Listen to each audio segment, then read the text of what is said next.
आणि बातमी आता मोठी आहे। विलिनीकरणानंतर पवार राजकारणातून अलिप्त होणार होते असं सूत्र सांगतायत। शरद पवार सामाजिक कामात सक्रिय राहणार होते, सूत्रांची ही सगळी माहिती आहे। पवारांनी पुन्हा राज्यसभेवर जावं हा दादांचा आग्रह होता। विलिनीकरणानंतर दादांकडे पक्षाची जबाबदारी देणार होते असंही सूत्र सांगतायत। शरद पवारांची राज्यसभेची टर्म एप्रिल महिन्यात संपणार आहे आणि त्याच आधी आता सूत्रांकडून ही अतिशय मोठी बातमी समोर येते। विलिनीकरणानंतर पवार पक्षाची जबाबदारी हे दादांकडे देणार होते आणि शरद पवार स्वतः हे सामाजिक कामात सक्रिय राहणार होते, सूत्रांची माहिती आहे।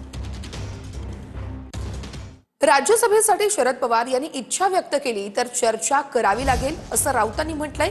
उद्धव ठाकरेंनी उमेदवार दिल्यास निवडून आणणं आमचं काम आहे असंही राऊतांनी स्पष्ट केलंय। मी पक्षाच्या निर्णयाशी बांधील असलेला नेता असल्याचं राऊत म्हणतायत।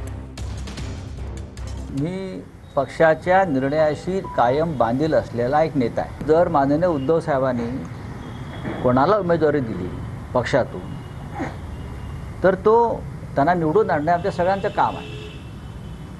पण जर शरद पवारांसारख्या नेत्याने इच्छा व्यक्त केली तर त्याच्यावर चर्चा करावी लागेल एवढंच मी म्हणालो। मी कोणाचं नाव घेतलं नाही। आदित्य ठाकरेंचं सरळ म्हणणं आहे की दोन्ही राष्ट्रवादी एकत्र आले तर पुढे भविष्यामध्ये वेगळ्या अडचण निर्माण होऊ शकते, त्यामुळे मग ज्या चतुर्वेदी आहेत आपल्या खासदार त्यांनाच पुन्हा एकदा संधी दिली नाही। ते ठीक आहे ना, बरोबर आहे त्यांचं, ते मोठे नेते आहेत आदित्य ठाकरे हे। त्याच्यामुळे त्यांनी जे सांगितलेलं आहे त्याचा महाराष्ट्राने विचार केला पाहिजे।